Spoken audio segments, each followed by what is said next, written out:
அவருடைய நாமம் என்ன, அவருடைய குமாரனுடைய நாமம் என்ன?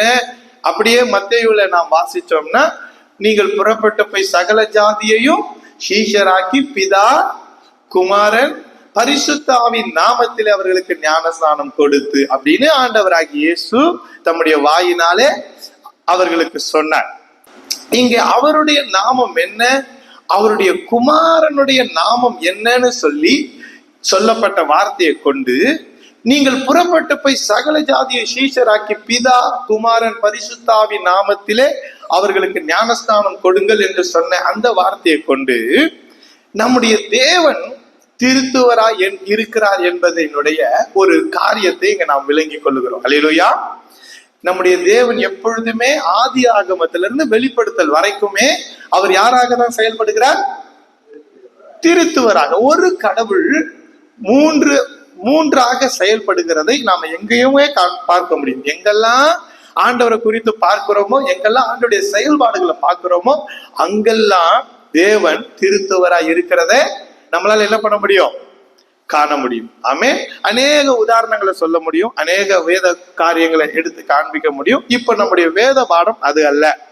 கடவுளின் பெயர் என்ன அப்படி பார்க்கும்போது, பிதா தம்முடைய பெயரை யாவே என்று அல்லது யெகோவானை நம்முடைய தமிழாக்கத்துல நாம் சொல்லுகிறது போல, ஜெகோவானை ஆங்கில மொழிபெயர்ப்புல சொல்லுகிறது போல, கடவுள் தன்னுடைய பெயராக தன்னை குறித்து வெளிப்படுத்தின பெயர் என்னது? யாவே. அதனுடைய அர்த்தம் என்னன்னு பார்த்தோம். யாவே என்றால் இருக்கிறேன், இருக்கிறவராகவே இருக்கிறேன். அந்த வார்த்தையை கொண்டே அவருடைய பெயரினுடைய ஆழத்தை நாம் பார்த்தோம். இந்த உலகத்தில மொத்த ஜனங்களையும் மூன்றாக பிரித்தால் கடவுள் இல்லை என்பவர்கள் ஒரு ரகமாகவும், கடவுள் இருக்கிறது ஆனால் அந்த கடவுள் யாருன்னு தெரியவில்லை, அதனால் நான் கண்டதையெல்லாம், நான் மரத்தை கூட கடவுளாக வணங்குவேன், அல்லது சூரியனை கடவுளாக வணங்குவேன், தண்ணீரை கடவுளாக வணங்குவேன், ஏதோ ஒரு காரியத்தை சொல்லி ஒரு முன்னோர்களை கடவுளாக வணங்குவேன்னு சொல்லி கடவுள் அல்லாதவைகளை கடவுளாக வணங்குகிறவர்களும் இருக்கிறார்கள்னு சொல்லி நாம் பார்த்தோம். இன்னொரு கூட்டத்தார் உண்மையான கடவுளை தெரிந்து கொண்டு அவருடைய வார்த்தையை கொண்டு அவரை பின்பற்றுகிறவர்களும் இருக்கிறார்கள். அல்லேலூயா. அப்போ கடவுள் இல்லை இல்லை இல்லை என்கிறவர்களுக்கும் அவருடைய நாமம் என்னதான்? யாவே. நான் இருக்கிறேன். அவங்களுக்கு அவருடைய நாமமே அவர்களுடைய கொள்கைக்கு பதிலாக தான் இருக்கிறது. அடுத்தது, கடவுள் அல்லாதவைகளை கடவுள் என்று சொல்லுகிறவர்களை பார்த்து அறியாமை உள்ள காலங்களை காணாதவரை போல இருக்கிறேன் என்று சொன்னார். ஆமே. இருக்கிறேன் என்றதான் அவருடைய பேர். கடவுள் இல்லைன்றவனுக்கும் அவரு இருக்கிறேன்னு தான் இருக்கிறாரு. கடவுள் அல்லாதவைகளை கடவுள் என்று வணங்குகிறவர்களுக்கும் அவர் என்னவாதான் இருக்கிறாரு? இருக்கிறேன். அறியாமையில் நீ இதை செய்கிறாய். தெய்வம் வலது கைக்கும் இடது கைக்கும் வித்தியாசம் தெரியாத ஜனம்னு சொல்றார். வலது கைக்கும் இடது கைக்கும் அப்படின்னா இன்னும் ஈஸியா சொல்றேன்னா, பகுத்தறிவு இல்லாத ஜனம். பகுத்தறிவுனா நிறைய பேர் என்ன நினைச்சுட்டாங்க? கடவுள் இல்லைன்னு சொல்றது. பகுத்தறிவுனா என்ன நினைச்சுக்கிட்டாங்க? பகுத்தறிவுனா நல்லது எது கெட்டது எதுன்னு பிரித்து பார்க்கிறவர்கள், சரி எது தவறு எது என்று பிரித்து பார்க்கிறவர்கள். அதான் பகுத்தறிவை குறித்து வேதம் தான் தெளிவா சொல்லுது. பரிசுத்த வேதாகமம் தான் அவருடைய ஊழியக்காரர்களுக்கு, அவருடைய ஆவியை பெற்றவர்களுக்கு ஒரு 9 விதமான வரத்தை தராராம். அதுல ஒரு வரத்துக்கு பேரே என்னதான்? பகுத்தறிவு வரம். அப்படின்னா நம்ம எதிர்கொள்ற நபர் எப்படிப்பட்டவர், நாம் நம்பி பொறுப்புகளை கொடுக்கிற நபர் எப்படிப்பட்டவர், அல்லது நம்ம ஒரு சந்திக்க போகிற ஒரு குடும்பம் எப்படிப்பட்ட குடும்பம்னு சொல்லி அவங்களுக்குள்ள இருக்கிறதான குணாதிசயங்களை கூட பகுத்து அறியத்தக்கதாக அந்த ஆவியானவர் நமக்கு என்ன பண்ணுவாரு? இரக்கம் பாராட்டுவார். ஆமே. பவுல் இந்த பூமியில ஊழியம் பண்ண காலத்துல பரியேசு என்று சொல்லி ஒரு மனுஷன் ஊழியம் செய்வோம். பரியேசு என்று சொல்லுகிற ஒரு மனுஷன் வாழ்ந்து கொண்டிருந்தான். அவன் வித்தை காண்பிக்கிறவன், மாய வித்தை செய்கிறவன். அவனை அநேகர் பின்பற்றினாங்களாம். பவுல் அவனை எதிர்கொண்டு பார்க்கும் போது, பரியேசு என்ற பேருடைய அர்த்தம் என்ன? இயேசுவின் மகன். இயேசுவின் மகன். அந்த இயேசுவின் மகனை பார்த்துட்டு பவுல் சொல்றாரு, சாத்தானின் மகனே என்றார், பிசாசின் மகனே. அவர் சொல்றது என்னது? உன் பேர் வச்சுக்கிட்டு வந்திருக்கிறதெல்லாம் அப்ப பகுத்தறிவு யாருக்குள்ள இருக்கோ அவங்க எதிரில நிக்கிற நபருக்குள்ள இருக்கிற நன்மை தீமை என்னன்னு பிரிச்சு பார்த்துருவாங்க. ஆமே. இன்னொரு அர்த்தத்துல சொல்லுன்னா நன்மை எது தீமை எதுங்கிறத அறியத்தக்க ஒரு அறிவு. அது நன்மை எது தீமை எது என்று பிரித்து பார்க்கத்தக்க ஒரு அறிவு. சரி, இப்போ அப்படி அறியாமை உள்ள ஜனங்கள், கடவுள் யாருன்னு தெரியாத ஜனங்கள் பண்ற அந்த தவறுகளை, அந்த பிழைகளை அவர் காணாதவர் போல இருக்கிறாரா? நிறைய பேர் நினைச்சுப்பாங்க, அப்படி சில பேர் விக்கிரகத்தை வணங்கிக்கிட்டே இருப்பாங்க பாருங்க. பெரிய பட்டை வச்சிருப்பாங்க, பெரிய பொட்டு வச்சிருப்பாங்க, எந்த நேரம் அப்படியே ஒரு மாதிரி எப்படி விபூதி மணந்துகிட்டே இருப்பாங்க அவங்க மேல. பார்த்துருக்கீங்களா சில பேரை? அப்படிப்பட்டவங்களை பார்த்தோன்னா இவங்களெல்லாம் பார்த்தவனே ஆண்டவர் ரொம்ப கோவப்படுவார் அப்படின்னு நிறைய பேர் நினைச்சிட்டு இருக்காங்க. அவங்கள பார்த்தா கோவப்படுவார் ஆண்டவர்? அவங்கள பார்த்து கோவப்பட மாட்டார், அவங்கள பார்த்து பரிதாபப்படுவார். பைபிளை கையில வச்சுக்கிட்டு இயேசு அறிந்திருக்கிறேன்னு சொல்லிக்கிட்டு யாராவது நாள் பாக்குறவங்க, நட்சத்திரம் பாக்குறவங்க, கிழமை பாக்குறவங்க, அந்த சடங்கு செய்யறவங்க, இதை செய்யறவங்க, இவங்க மேலதான் ஆண்டவர் சினம் கொள்ளுவார். அல்லேலூயா.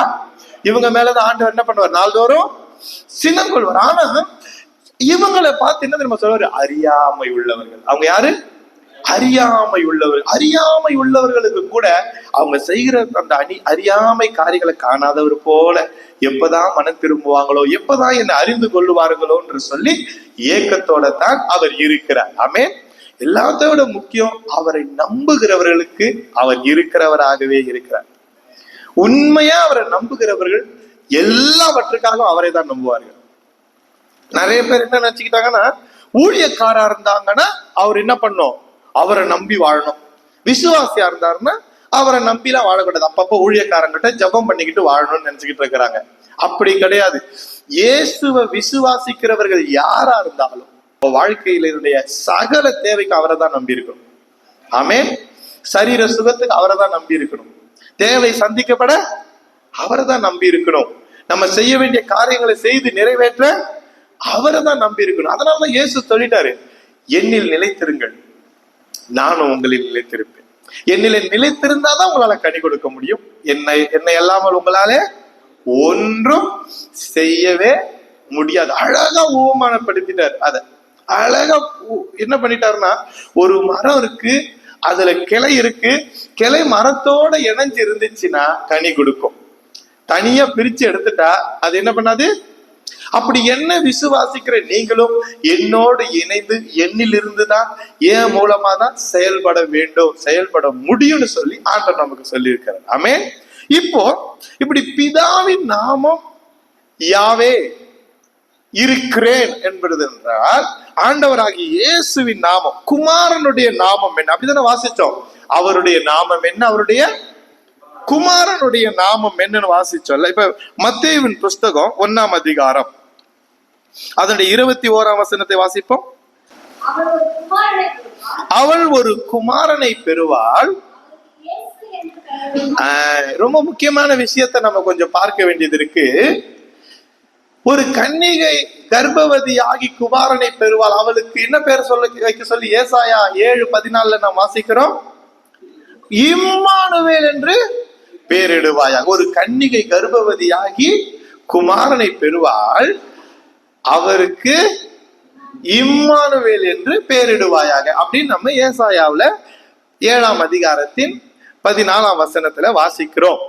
அந்த தீர்க்க தரிசனத்தின்படி, அந்த மாறாத வேத சத்தியத்தின்படி இயேசு பிறந்த பொழுது, அந்த சொல்லப்பட்டு ஏறக்குறைய ஒரு 500 வருடங்கள் கழித்து இயேசு பிறந்த பொழுது இயேசுக்கு என்ன பேரிட்டு இருக்கணும்? இம்மானுவேல் என்று பேரிட்டு இருக்கணும். ஆனா பேரிடப்பட்டது என்ன பேரா? இயேசு என்று பேரிடுவாயாக. ஏன் இயேசுன்னு பேர் வைத்தாங்களா? ஏனெனில் அவர் தமது ஜனங்களின் பாவங்களை நீக்கி அவர்களை ரட்சிப்பார் என்றார். அல்லேலூயா. இயேசு என்கிற பெயரினுடைய அர்த்தம் பாவத்திலிருந்து ரட்சிக்கிறவர். சிம்பிளா சொல்லுனா நம்மை ரட்சிக்கிற நாமம். ஆமே. பிதாவினுடைய பெயர் நான் இருக்கிறேன் அப்படின்னு சொன்னா, குமாரனுடைய நாமம், குமாரனுடைய பெயர், நான் உன்னை ரட்சிக்கிறேன். ஆமென். நமக்கு எல்லாருக்குமே வேத சத்தியம் தெரியும். ஆண்டவர் மனுஷனையும் மனுஷையும் உண்டாக்கி அவர்களோடு நெருங்கி உறவாடி ஒவ்வொரு நாளும் அவர்களோடு இருக்கிறவராகவே இருந்த போது பாவம் மனுஷனை கடவுளை விட்டு பிரித்தது. இது நம்ம எல்லாருக்கும் நல்லா தெரியும். கீழ்ப்படியாமை என்னும் பாவம், அவர்களுடைய சுயம் என்னும் பாவம் அவர்களை என்ன பண்ணுச்சு? இச்சை என்னும் பாவம் அவர்களை கடவுளை விட்டு பிரித்து விட்டது. இருக்கிறவராகவே இருக்கிறவர் இருந்து கொண்டுதான் இருந்தார். இவர்கள் தான், மனிதர்கள் தான் கடவுளை விட்டு என்ன பண்ணாங்க? பிரிந்து போனார்கள். பிரிந்து போனவர்களை ரட்சிக்க இயேசு வருவார் என்பதைத்தான் தீர்க்க தரிசனமாக யார் சொன்னது? ஏசாயா சொன்னார். அது மத்தேயு அதே 1ஆம் அதிகாரத்தின் 23ஆம் வசனத்துல வாசிங்க. ஏற்கனவே ஏசாயா சொல்லிட்டான், அவருக்கு இயேசு என்று பெயரிடுவாயாக, ஏனெனில் அவர் தமது ஜனங்களின் பாவங்களை நீக்கி அவர்களை ரட்சிப்பார். ஏன்னா ஏசாயா மூலமா ஏற்கனவே சொல்லப்பட்டவரு அவன் என்ன சொன்னான்? ஒரு குமாரனை பெறுவாள், இம்மானுவேல் என்று பெயரிடுவார்கள். இம்மானுவேல் என்பதற்கு இம்மானுவேல் என்று பெயரிடுவாயாக சொல்லப்பட்டவருக்கு இயேசு என்று ஏன் பெயரிடப்பட்டது? ஏன் இம்மானுவேல் என்று பெயரிடப்படவில்லை அப்படின்னா, இயேசு பிறப்பார் என்ற செய்தி சொல்லப்படும் போது நம்ம ரட்சிக்கிறதற்காக இயேசுவுக்கு வழங்கப்பட்டிருந்த அந்த ரட்சிக்கிற நாமம் நமக்கு மறைக்கப்பட்டிருந்தது, மனிதர்களுக்கு மறைக்கப்பட்டிருந்தது. ஏற்ற சமயத்துல ஸ்திரீயின் வித்தாக கன்னிகை கர்ப்பவதி ஆகி குமாரனை பெறும்போது ரட்சகர் பிறப்பார். அந்த ரட்சகர் பிறக்கும் போது அந்த ரட்சிக்கிற நாமம் வெளிப்படும். அல்லேலூயா. ஆனா இம்மானுவேல் என்று பெயரிடுவாயாக என்பதனுடைய காரணம் என்னன்னா, அந்த இம்மானுவேல் என்பது இயேசுவின் பிறப்பை குறித்த ஒரு சத்தியத்தை நம்மோடு பேசுகிறது. ஆமென்.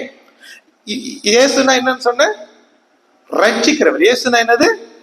ரட்சிக்கிறவர். அப்ப ரட்சகர் பிறக்க போகிறார். ரட்சகர், இயேசுக்கு முன்னாடி ரட்சகர்கள் இருந்திருக்காங்களா? இருந்திருக்காங்களா?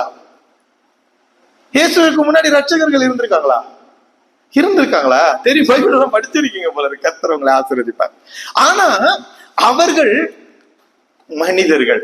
அல்லேலூயா. இந்த இம்மானுவேல் என்று பெயரிடுவாயாக சொல்ற பேர், அந்த வார்த்தையினுடைய ரகசியம் என்ன தெரியுமா? எகிப்தியர் கையில அடிமையா இருக்கிற ஜனங்களை எகிப்தியரிடத்திலிருந்து ரட்சிக்கிறதற்காக ஒரு ரட்சகனாக கர்த்தரா ஏற்படுத்தப்பட்டவர் தான் மோசே. அந்த ரட்சகன் எகிப்தியர் என்கிற மனிதர்கள் கையிலிருந்து தேவனுடைய ஜனமாகி இஸ்ரவேலரை ரட்சித்து அவங்களை நடத்தி கொண்டு சென்றதை நாம் அறிவோம். அவங்க ஒரு நிலத்தை சுதந்திரித்த பின்பு, கானானை சுதந்திரித்த பின்பு, அவர்களை சுத்தி இருக்கிற ஜனங்களால நெருக்கப்படும் போது, ஒரு உதாரணத்துக்கு மீதியானியர், பெலிஸ்தர் போன்ற ஜனங்களால நெருக்கப்படும் போது நியாயாதிபதிகளை அவர்களை ரட்சிக்கும்படிக்கு சில மனிதர்கள் கையிலிருந்து அவங்களை ரட்சிக்கும்படிக்கு சில நியாயாதிபதிகளை ஆண்டவர் எழுப்பி அவர்களை ரட்சித்தார். இன்னும் அவர்களை தொடர்ந்து அவர்களை நெருக்க வருகிறவர்களிருந்து அவர்களை ரட்சித்து பாதுகாக்கிறதுக்கு ஆண்டவர் ராஜாக்களை எழுப்பி அவர்களை ரட்சித்தார். ஆனா முழு உலகத்தையும் ரட்சிக்கிறதற்காக கடவுள் இந்த பூமிக்கு வர வேண்டும். ஆமென்.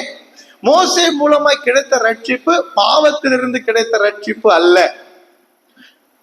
நியாயாதிபதிகள் மூலமாகவும் ராஜாக்கள் மூலமாகவும் கிடைத்த ரட்சிப்பு பாவத்திலிருந்தோ மரணத்திலிருந்தோ பாதாளத்திலிருந்தோ கிடைத்த ரட்சிப்பு அல்ல. அது அவர்களை ஒடுக்குகிற மனிதர்களிடத்திலிருந்து கிடைத்த ரட்சிப்பு. ஆண்டவர் சொல்லுவார், எகிப்தில் இருக்கிற என் ஜனங்கள் விடுகிற அந்த பெருமூச்ச, அவங்க படுகிற பாடுகளை, வேதனைய நான் பார்த்து ஆளோட்டிகளின் நிமித்தம் அவர்கள் விடுகிற அந்த பெருமூச்சு, அவர்கள் விடுகிற கூக்குரலை நான் கேட்டேன். அதை கேட்கும் போதே நம்ம உள்ளமே கரைஞ்சிடும். ஆண்டவர் ஒரு சிலர் நம்ம கிட்ட அவங்க பிரச்சனைகளை சொல்லும் போது நம்மளுக்கும் சேர்ந்து அழுவு வந்துடும். பார்த்திருக்கீங்களா? எல்லாரும் சொல்லும் போது வராது. ஒரு சிலர் உண்மையா இருதயத்தை திறந்து சொல்லுவாங்க, நம்மளும் கண்ணீர்ல இருப்போங்க. சின்ன விஷயமா தான் இருக்கும்.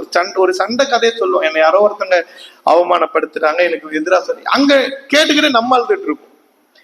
அது மாதிரி எப்பெல்லாம் அந்த யாத்திராகமத்தில் அதை நம்ம வாசிக்கிறோமோ, வாசிக்கும் போதெல்லாம் உள்ளம் கரையும்.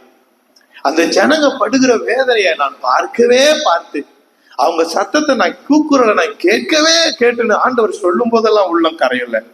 இல்ல அப்படி அப்படி அப்படி நெருக்குகிற ஆலோட்டிகள் இடத்துல இருந்து, ஆலோட்டிகள்னா சூப்பர்வைசர்ஸ் நினைக்கிறேன், இந்த கம்பெனிலாம் இருப்பான் பாருங்க, அதுக்குன்னே ஆட்கள் இருப்பாங்க ஆலோட்டிகள்.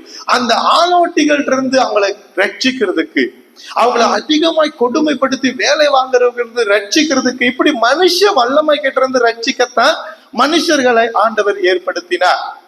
ஆனா பாவத்திலிருந்து, மரணத்திலிருந்து, பாதாளத்தின் வல்லமை இடத்திலிருந்து ஒரு மனுஷனை ரட்சிக்க கடவுள் தான் வர வேண்டும். அல்லேலூயா. அதனாலதான் அந்த இதை புசிக்கும் நாளில் சாகவே சாவாயின்னு சொல்லி அவன் புசித்து மரணம் அவனை எப்போ ஆண்டு கொண்டதோ அப்போ ஆண்டவர் அப்பவே ஒரு செய்தியை கொடுத்துட்டார், வருவார். அல்லேலூயா. இயேசு வருவார், ரட்சகர் வருவார், ஸ்திரீயின் வித்து வருவார். அவர் வந்து தலையை நசுக்குவார், அவர் வந்து பாவத்தை மேற்கொள்ளுவார். அல்லேலூயா. அப்போ அவருக்கு இம்மானுவேல் என்று பெயரிடுவாயாக என்ற அந்த பெயரினுடைய ஒரு காரணம் என்ன தெரியுமா?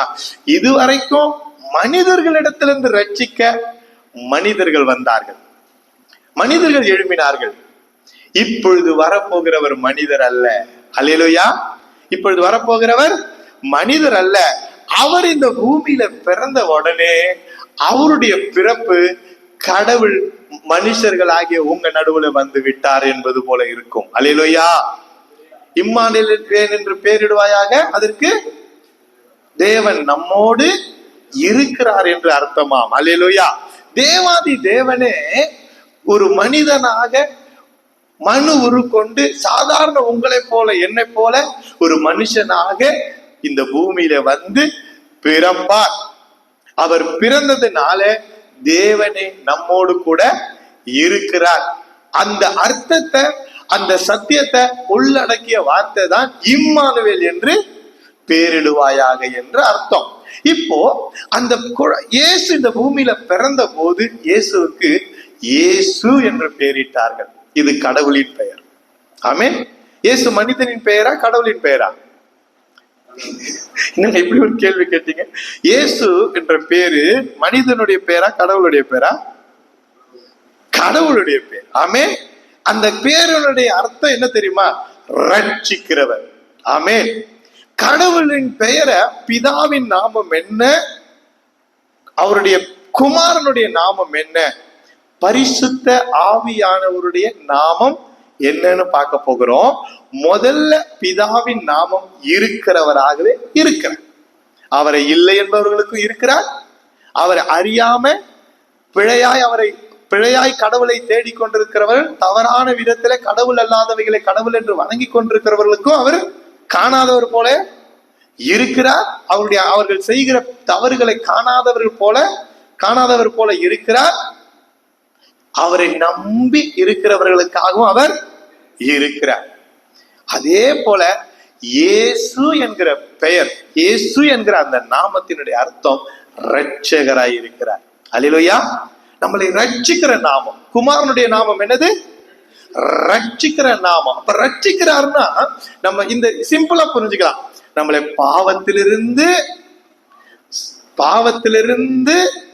அடுத்தது மரணத்திலிருந்து அடுத்தது பாதாளத்திலிருந்து நம்மை ரட்சிக்கிறவராக இருக்கிறார். இதை நினைவுல வைக்கணும். ஏன் அப்படி சொல்றேன் அப்படின்னா, அப்ப சாத்தான் இருந்து ரட்சிக்கலையா?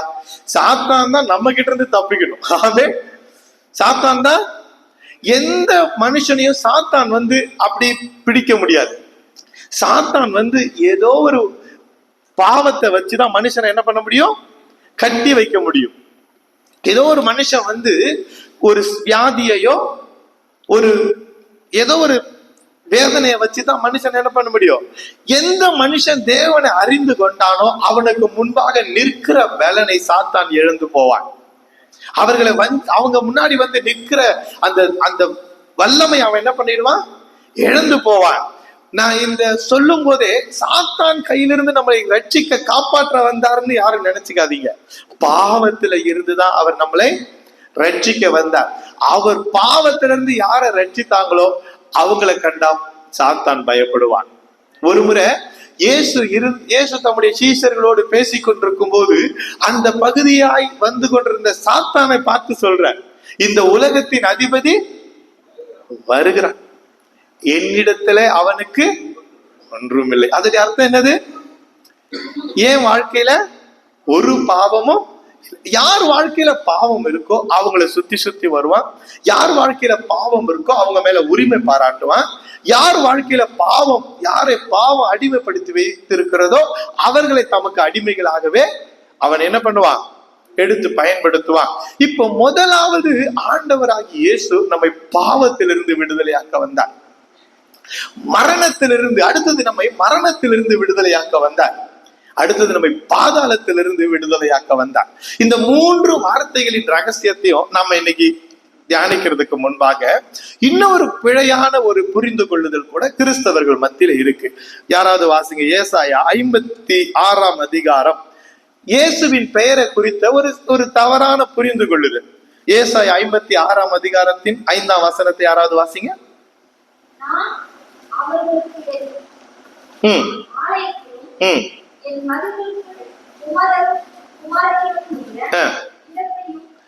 என் குமாரர்களுக்கும் குமாரத்திகளுக்கும் உடைய இடத்தையும் கீர்த்தியும் பார்க்கிலும், எனக்கு பிள்ளைகள் இருக்கிறாங்க, எனக்கு மகள்கள் இருக்கிறாங்க, அவங்களுக்கு இருக்கிற கீர்த்தியை பார்க்கிலும் உத்தம இடத்தையும் கீர்த்தியும் கொடுப்பேன்,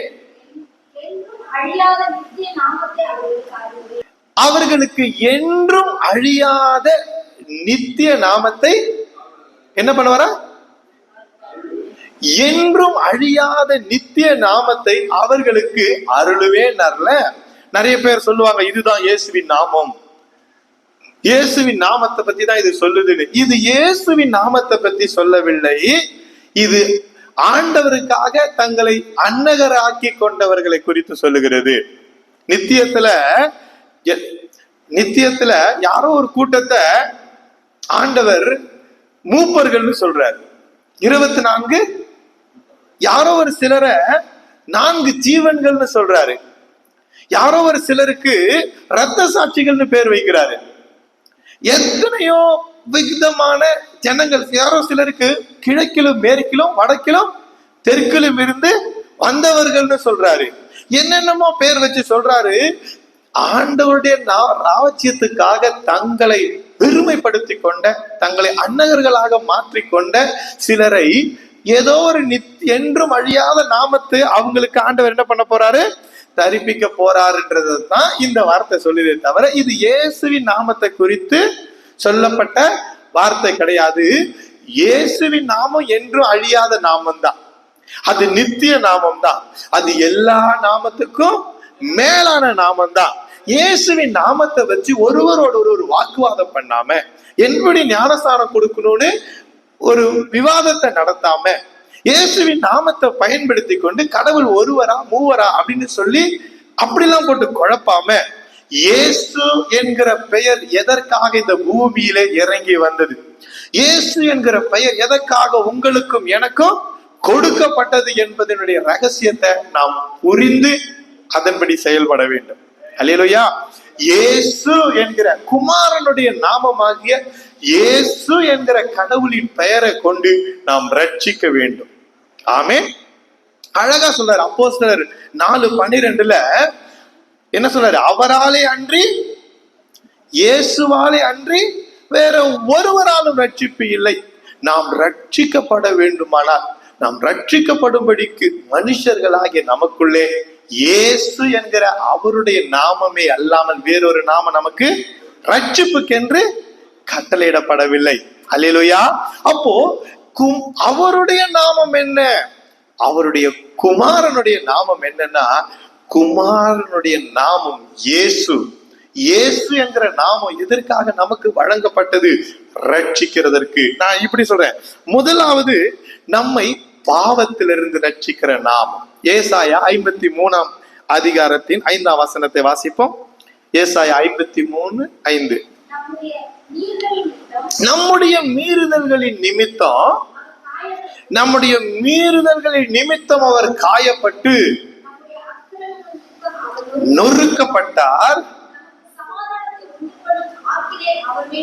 நம்மேல வரவேண்டிய தண்டனை, நமக்கு சமாதானத்தை உண்டு பண்ணுகிற ஆக்கினை அவர் மேல் வந்தது. யோவான் 1ஆம் அதிகாரத்தின் 29ஆம் வசனத்தை வாசிப்போம். யோவான் 1:29. யோவான் 1ஆம் அதிகாரத்தின் 29ஆம் வசனம். மறுநாளிலே யோவான் இயேசுவை தன்னிடத்திலே வர கண்டு, இதோ உலகத்தின் பாவத்தை சுமந்து தீர்க்கிற தேவ ஆட்டுக்குட்டி. அல்லேலூயா. இயேசு இந்த பூமியில மனிதராக பிறந்த போது எல்லா மனுஷர்களையும் ரட்சிக்கிற ரட்சிப்பின் நாமமாகிய இயேசு என்கிற நாமத்தை சுமந்து கொண்டு அவர் செய்த முதல் காரியம் என்ன தெரியுமா? மனிதர்களை பாவத்திலிருந்து ரட்சித்தார். ஆமே, பாவத்திலிருந்து ரட்சித்தார். ஒவ்வொரு தேவ பிள்ளை நான் ரட்சிக்கப்பட்டேன் என்கிறதற்கான அடையாளம் என்ன தெரியுமா? நான் செய்த எல்லா பாவமும் எனக்கு மன்னிக்கப்பட்டிருக்கு. நான் செய்த எல்லா பாவத்தையும் இயேசு எனக்காக சுமந்து, எனக்காக அவர் தண்டனையை ஏற்றுக்கொண்டு, எனக்காக அவர் அடிக்கப்பட்டு நொறுக்கப்பட்டு ரத்தம் சிந்தி காயப்பட்டார். அல்லேலூயா. அப்போ அதுக்கப்புறம் நம்ம வாழ்க்கையில ஒருவேளை பாவம் காணப்படுதுன்னு வச்சுக்கோங்க. நான் ரட்சிக்கப்பட்டுட்டேன், ஆனா என் வாழ்க்கையில என்ன காணப்படுது? பாவம் காணப்படுதுன்னு யாராவது இருப்போம்னு வச்சுக்கோங்களேன். அது சரியா? ரட்சிக்கப்பட்டுட்டேன், ஆனா ரொம்ப கெட்ட வார்த்தை பேசுறேன். நான் ரட்சிக்கப்பட்டுட்டேன், ஆனா பார்க்க கூடாததெல்லாம் பாக்குறேன். நான் ரட்சிக்கப்பட்டுட்டேன், நான் செய்யக்கூடாததெல்லாம் செய்யறேன். அப்படி யாராவது சொல்றாங்கன்னு வச்சுக்கோங்களேன். இயேசுவின் பெயர்ல ஏதாவது, இயேசுவின் நாமத்துல ஏதாவது பிழை இருக்கா? இயேசு நம்முடைய பாவத்தை சுமந்து தீர்க்காம விட்டுட்டாரா? நம்முடைய பாவங்களை சுமந்து அவர் தீர்த்து விட்டார். நம்முடைய பாவங்களை அவர், இயேசுவின் நாமம் செய்த முதல் வேலை நம்முடைய பாவத்தில இருந்துதான் ரட்சித்தது. அதுக்கப்புறமும் பாவம் செய்கிறவர்கள் ரட்சிப்பை இழந்து கொண்டிருக்கிறார்கள். நான் சொல்றேன், ரட்சிக்கப்பட்டதுக்கு அப்புறம் ஒருத்தர் பாவம் செய்யறாரு, அவர் மேல ஆண்டவர் இரக்கமா இருப்பாரா? எல்லாம் கரெக்டாவே இரக்கமா இருப்பாரா? நான் அன்பா இருப்பாரான்னு கேட்கல. அன்பு திடீர்னு கோபம் கூட போடும் இல்ல. நான் கேட்கறது, இரக்கமா இருப்பாரா? இரக்கமா இருப்பார்ல. இரக்கமா இருக்கிறதுனால அவர் ரட்சிக்கப்படுவாரா? பாவம் செய்கிறவர், ரட்சிக்கப்பட்டதுக்கு அப்புறம் பாவம் செய்கிறவர் மேல ஆண்டவர் இரக்கமா இருப்பார். அவர் இரக்கமா இருந்ததுனால அவர் ரட்சிக்கப்படுவாரா? இல்ல. நான் சொல்றது நான் உங்களுக்கு கேட்கறது புரியல போல இருக்கு. ஆண்டவர் இரக்கம் உள்ளவர் தான், அவர் இரக்கமா இருக்கிறார். நான் எவ்வளவு பாவம் செஞ்சாலும் ஆண்டவர் என்ன பண்றாரு? என் மேல இரக்கமா இருக்கிறார். அதனால நான் தொடர்ந்து பாவம் செய்யறேன். ரட்சிக்கப்படுவாரா இவரு? இயேசுவின் பெயரினுடைய அர்த்தமே ரட்சிக்கிறவர் தான். ஆனா பாவத்திலிருந்து ரட்சிப்பார் அவர். ரட்சிக்கப்பட்டுட்டேன்னு சொல்லி ஒருத்தர் பாவம் செய்யறாருன்னா அவருக்கும் இயேசுவின் பெயருக்கும் இடைவெளி வந்திருக்குன்னு அர்த்தம். அல்லேலூயா. நான் சொல்றது யாருக்கெல்லாம் புரியுது? நான் ரட்சிக்கப்பட்டுட்டேங்க, ஆனா பாவம் மட்டும் பண்றேங்கன்னா எந்த நாமம் உன்னை ரட்சித்ததோ அந்த நாமம் உன்னோடு இல்லை. அந்த நாமம் உன்னை விட்டு விலகி இருக்குது. அந்த நாமத்தை உன்னால பயன்படுத்த முடியாது. அந்த நாமத்தை கொண்டு உன்னால ஜனங்களை விடுவிக்க முடியாது. அந்த நாமத்தினால வருகிற அதிகாரம், அந்த நாமத்துல வருகிற உரிமை உனக்கு வராது. ஏன்னா உன்னை ரட்சிக்க வந்த நாமம் உன்னை பாவத்துல இருந்துதான் முதல்ல என்ன பண்ணுச்சு? ரட்சித்தது. ஆனா ரட்சிக்கப்பட்டுட்டேன்னு சொல்லி இன்னமும் நான் பாவம் செய்கிறேன் என்கிறவர்கள் அந்த ரட்சிப்பை இழந்து கொண்டிருக்கிறார்கள். இந்த வேலையில இந்த வார்த்தைகளை சொல்லி கொண்டிருக்கும் போதே பரிசுத்த ஆவியானவர் நமக்கு கொடுக்கிற உணர்வு என்ன தெரியுமா? இயேசு அவருடைய குமாரனுடைய நாமம், கடவுளின் ஆள் தத்துவத்துடைய 2ஆம் நபருடைய நாமம் இயேசு என்பது. அந்த நாமம் நம்மை பாவத்திலிருந்து ரட்சிக்கும். இப்ப ஒருவேளை யாராவது நான் ரட்சிக்கப்பட்டுட்டேங்க ஆனா இன்னும் பாவம் செய்யறேன் அப்படின்னா அதனாலதான் நம்மளால அந்த நாமத்தை பயன்படுத்த முடியல. அதனாலதான் அந்த நாமத்துல இருக்கிற அதிகாரத்தை நம்மளால என்ன பண்ண முடியல, நம்மளால செயல்படுத்த முடியல. அந்த அதிகாரத்தை நம்மளால உரிமை பாராட்ட முடியல. என் நாமத்தினால நீங்கள் எதை கேட்டாலும் செய்வேன்னு சொன்னார்ல, எதை கேட்டாலும். அந்த நாமம் என்ன பாவத்திலிருந்து விடுதலை ஆக்கி இருந்தா அந்த நாமத்தையே நான் தரித்து கொண்டிருப்பேன். அல்லேலூயா. என் நாமம் தரிக்கப்பட்ட என் ஜனங்கள் சார். என் நாமம் தரிக்கப்பட்ட, தரித்து கொள்றதுன்னா என்ன தெரியுமா? உடுத்தி கொள்றது, அப்படி ட்ரெஸ் மாதிரி மாட்டிக்கொள்றது. என் நாமம் தரித்து அவர் நாமம் நான் ரட்சிக்கப்பட்ட நாள்ல இருந்து கிறிஸ்துவின் நாமத்தை தரித்து கொண்டவனானா நான் பாவம் செய்யாம இருந்திருப்பேன். திரும்பவும் நான் பாவம் செய்யறேன்னா நான் ஆண்டவர் பார்வையில நிர்வாணியா நடந்து கொண்டிருக்கிறேன். அல்லது இயேசு என்கிற பெயரை, அந்த பெயரினுடைய வல்லமையை நான் இழந்திருக்கிறேன். அந்த பெயர், அந்த நாமத்தினுடைய, குமாரனுடைய நாமத்தினுடைய உறவை நான் இழந்திருக்கிறேன். முதல் காரியம், இயேசுனாலே பாவத்திலிருந்து ரட்சிக்கிறவர் தான். பாவத்திலிருந்து ரட்சிக்கப்பட்டு பரிசுத்தமா வாழ்றவங்க அந்த பெயரை கொண்டே பலத்த கிரியைகளை செய்ய போகிறாங்க. ஆமே. பரிசுத்தமா வாழ்றவங்க அந்த பெயரில் இருக்கிற முழு அதிகாரத்தை பயன்படுத்த போகிறார்கள். வெள்ளியும் பொண்ணும் என்னிடத்தில் இல்லை. ஒரு நாள் அவர் என்னை பார்த்தாரு. பார்த்தவனே ரொம்ப ரசிச்சேன், ரொம்ப அற்புதம், என் கிட்ட செஞ்சவனே அவருடைய மகிமையை கண்டு பயந்து போயிட்டேன். ஆண்டவரே என்னை விட்டு போயிருங்கன்னு சொன்னேன். பேதுரு சொல்றார், ஆண்டவரே என்னை விட்டு போயிருங்கன்னு சொன்னேன். அவரு கேட்கல. நான் போக மாட்டேன், நான் உன்னை பாவின்னு விட்டுட்டு போக வரல, உன்னை பரிசுத்தமாய் மாற்ற வந்தேன். உன் பாவத்தை ஏன் மேல சுமந்து உன் பாவத்தை தீர்க்க வந்தேன். உலகத்தின் பாவத்தை தீர்க்கும் போது உன் பாவத்தையும் நான் சுமந்து தீர்க்காது இருப்பேனான்னு சொல்லி பேதுருவை தன்னோடு அழைத்து கொண்டார். அதிலிருந்து பேதுரு அவரை பின்பற்றினார். அவருடைய நாமத்தை தரித்து கொண்டார். ஒரு நாள் சொல்றாரு, வெள்ளியும் பொன்னும் என்னிடத்துல இல்லை, என்னிடத்தில் உள்ளதை உனக்கு தருகிறேன், நசரேயனாகிய இயேசுவின் நாமத்துல என்ன பண்ணு, எழுந்து நடன்றாரு. அந்த நாமத்துடைய வல்லமை புறப்பட்டு போய் அவனை குணமாக்குகிறது. ஆமே. இப்ப முதல்ல இயேசுவின் நாமம் பாவத்திலிருந்து ரட்சிக்கிற நாமமா இருக்கு. குமாரனுடைய நாமம் என்ன பண்ணுது, ரட்சிக்கிற நாமமா இருக்கு. அது ஒரு மனுஷனை பாவத்திலிருந்து தான் முதலாவது ரட்சிக்கிறது. அடுத்தது மரணத்திலிருந்து ரட்சிக்கிறார். எபிரேயரின் புஸ்தகம் 2ஆம் அதிகாரம், எபிரேயருக்கு எழுதின நிருபம் 2ஆம் அதிகாரம் 14ஆம் வசனத்தை வாசிப்போம். எபிரேயர் 2:14. பிள்ளைகள் அவரால் உண்டாக்கப்பட்ட மனிதர்களாகிய நாம், பிள்ளைகள் மாம்சத்தையும் இருக்க அவரும் பிள்ளை, தம்முடைய பிள்ளை, தம்மால் உண்டாக்கப்பட்ட தம்முடைய பிள்ளைகளை போல மாம்சத்தையும் ரத்தத்தையும் உடையவரானார். அப்படின்னா மனிதனானார். இயேசு என்ன பண்ணாரு? அவர் கடவுள் தான், அவர் தேவனுடைய சொரூபம், தேவனுடைய தன்மை, தேவனுடைய மகிமை எல்லாமே அவர் தான். அவர் மனுஷனானார். பிள்ளைகள் மாம்சத்தை ரத்தத்தை உடையவர்கள் போல அவரும் மாம்சத்தை ரத்தத்தை உடையவரானார். இப்ப பாருங்க, பாவம் செய்கிறவன் பிசாசினாலே உண்டாயிருக்கிறான். பாவமும் அவன்கிட்ட இருந்ததா வருது. இப்போ மரணத்துக்கு அதிகாரியாகிய பிசாசானவனை தமது மரணத்தினாலே அழிக்கும்படிக்கு போதும் மரண பயத்தில் மரணத்துக்கு அதிகாரியானவனை தம்முடைய மரணத்தினாலே ஆண்டவர் அழிக்க வந்தார். அல்லேலூயா. இந்த வசனத்தை நீங்க கொஞ்சம் கவனிச்சு பாருங்க. என்னைக்கு மனுஷன் பாவம் செய்தானோ பாவத்தின் சம்பளமாக என்ன வந்துருச்சு? மரணம் வந்துடுச்சு. பாவத்தின் சம்பளமாக மரணம் வந்துடுச்சு. மரணம்னா மரித்து போகிற இந்த மரணத்தை சொல்லல, கடவுளோட என்றென்றைக்கும் சேர முடியாம கடவுளை விட்டு என்றென்றைக்கும் பிரிந்து போகிறதான ஒரு நரகம் என்கிற ஒன்று ஒரு மனுஷனை ஆண்டு கொண்டு விட்டது. அதுக்கு மனுஷனை கொண்டு போகிற ஒரு வாசலாகத்தான் இந்த பூமியில காணப்படுகிறதான மரணம் இருந்தது. ஒரு மனுஷன் பாவத்துல சாகும் போது எங்க போவான்? ஆண்டவரை விட்டு பிரிந்து என்றென்றைக்கும் திரும்பி வரக்கூடாத காரிலுக்கு தானே போவான். இந்த மரணத்திலிருந்து ஆண்டவர் மனுஷனை விடுவிக்கிறதற்காக அவர் மரணத்தை ருசி பார்த்தார். அல்லேலூயா. இந்த மரணமும் மனுஷனை ஆண்டு கொண்டிருந்தது. மரண பயம் அப்படி சொல்றாரு.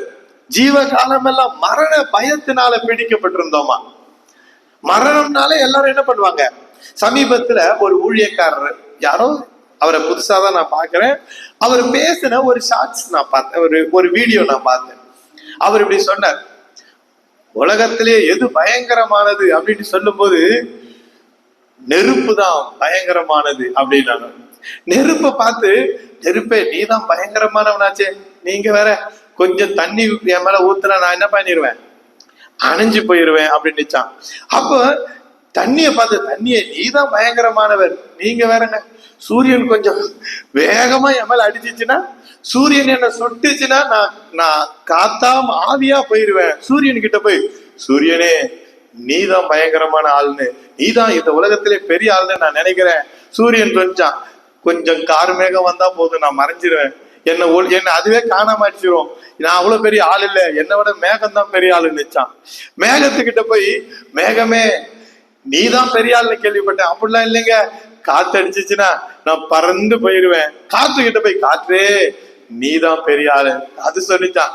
வேகமா போவங்க, எதிரில ஒரு மலை இருந்துச்சுன்னு வச்சுக்கோங்க, மலை, அதுல மோதி எங்க போறதுன்னு தெரியாம திக்கு முக்காடுவங்க.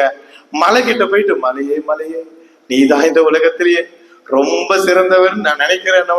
அப்படிலாம் சொல்லாதீங்க, சாதாரண மனுஷன் வரான், ஏதோ உளியையும் எந்திரத்தையும் கொண்டு வந்து இடிச்சு எல்லாம் தகர்த்தே போட்டுறான், பேத்து வித்துறான், என்ன பண்றான், மலையவே சேல்ஸே பண்ணிடுறான்ட்டு என்னை விட மனுஷன் தான் பெரிய ஆளுனோட மனுஷன் கிட்ட போய், மனிதா நீதான் இந்த உலகத்திலே மிக மிக சிறந்தவன் மனுஷன் சொன்னானா. நீ வேற மரணம்னு ஒண்ணு வரும், அதுக்கு முன்னாடி என்னால ஒண்ணுமே பண்ண முடியாது, இந்த உலகத்திலே எல்லார விட சிறந்தது மரணம் தான் அப்படின்னு சொன்னார். மரணத்தை போய் மரணம் சொல்லிச்சான், அமைதியா இருப்பா, நான் தான் பெரிய ஆள்னு ரொம்ப நாளா நினைச்சிட்டு இருந்தேன், நான் தான் ரொம்ப சிறந்தவர்னு ரொம்ப நாளா நினைச்சிட்டு இருந்தேன். 2000 வருஷத்துக்கு முன்பாக ஒருத்தர் வந்தார். அல்லேலூயா. அவர் இந்த பூமியில நம்முடைய எல்லா பாவத்தையும் சுமந்தார், சிலுவையில மரித்தார்.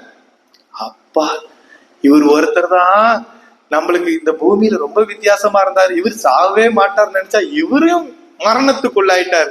3வது நாள் என்ன பண்ணிட்டாரு, உயிரோட எழுந்தார். மரணத்தை ஜெயித்தவர் நம்முடைய ஆண்டவராகிய இயேசு. அல்லேலூயா. அது பாருங்களேன், எங்கேயோ கேட்டது இப்ப இங்க எனக்கு நினைவு வருது. காரணம் என்னன்னா, மரணம் தான் மனிதர்களை அப்படியே பிடித்து ஆட்கொண்டது. நீங்க பாருங்க, எவ்வளவு பெரிய விஞ்ஞானி சொல்லுங்க, விஞ்ஞானி, ஒரு பெரிய விஞ்ஞானி, இவரால் கண்டுபிடிக்கப்படாது எதுவுமே இல்லை, எங்க இருக்கிறாரு, செத்துட்டார் அப்படின்னு. இவரு யாருங்க, இவரு பெரிய பணக்காரங்க, பெரிய பணக்காரர், எங்க இருக்கிற, அவரு செத்துட்டாரு, இனி சாவ மாட்டாருன்னு யாரையுமே சொல்ல முடியும். சொல்லலாம், வேற ஏதாவது சொல்லலாம், இவர் தூங்க மாட்டார், இவர் என்ன பண்ண மாட்டார், சாப்பிட மாட்டார், அந்த மாதிரி எதனா சொல்ல, இவர் சாகவே மாட்டார்னு யாரையுமே என்ன பண்ண முடியாது. இன்னும் சில பேர் நம்பிட்டு இருக்கிறாங்க, இன்னும் கொஞ்ச காலம் கழிச்சு சாகாமலே இருக்கிறத மனிதர் விஞ்ஞானிகள் என்ன பண்ணிடுவாங்களாம், கண்டுபிடிச்சிருவாங்க. இல்லைன்னா செத்த பணங்களை கூட உயிரோட எழுப்புறத விஞ்ஞானிகள் கண்டுபிடிச்சிருவாங்களாம். அதை கண்டுபிடிக்கலாம் கஷ்டப்பட வேணாம், பைபிள் எடுத்து படிச்சா போதும். ஆமே. மரணத்தை ஜெயிக்கிறதுக்கு ஒரு வழி இருக்கு, மரணத்திலிருந்து ரட்சிக்கிற இயேசுவால அது முடியும். ஆமே. அவர் சொன்னார், மரித்தேன் ஆனாலும் சதா காலங்களும் நான் உயிரோடு இருக்கிறேன். 2வதாக மரணத்தை ஜெயித்தார். இது எப்படி மரணத்தை ஜெயிக்கணும், எல்லாரும் செத்துதான் ஆகணும்.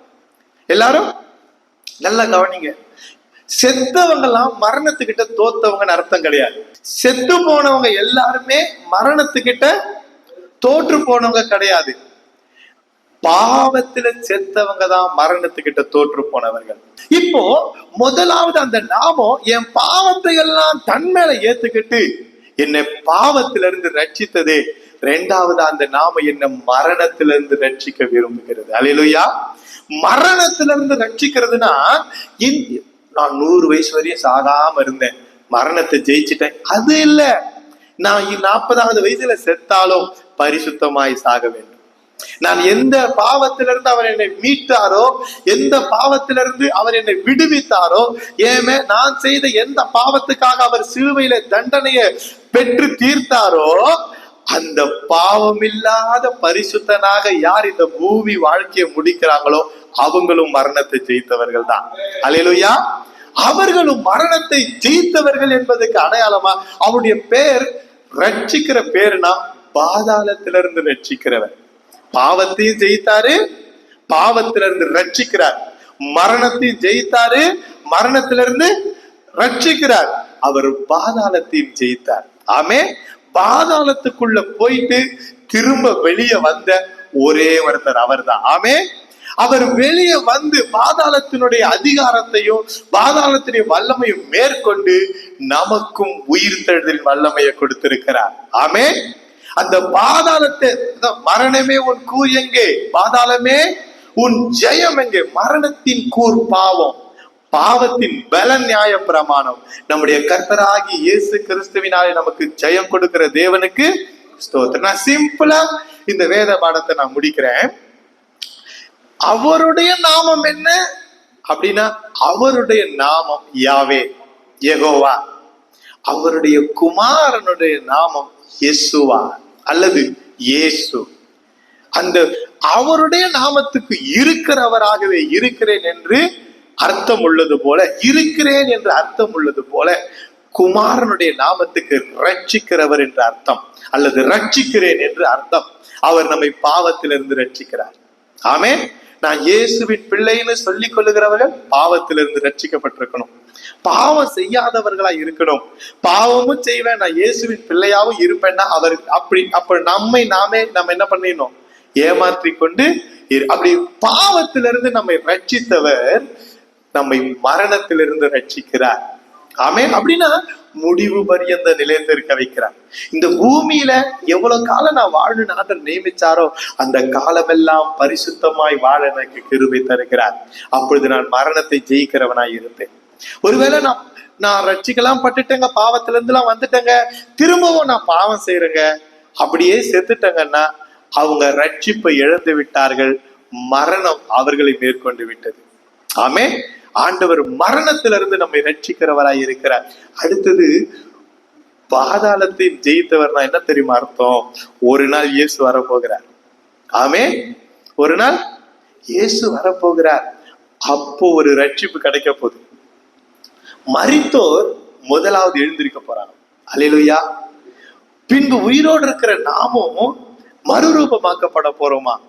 அந்த ரட்சிப்பு தான் பாதாளத்தையே ஜெயிக்கிற ஒரு ரட்சிப்பு. ஆமே. இதை குறித்து இன்னும் நீண்டு விளக்கமா சொல்றதுக்கு நமக்கு நேரமும் இல்லை. கர்த்தர் அனுமதிச்சா நாம சில காரியங்களை தியானிப்போம். கர்த்தர் கரத்துல ஒப்பு கொடுத்து கர்த்தரை ஸ்தோத்தரிப்போம். ஸ்தோத்திரம்.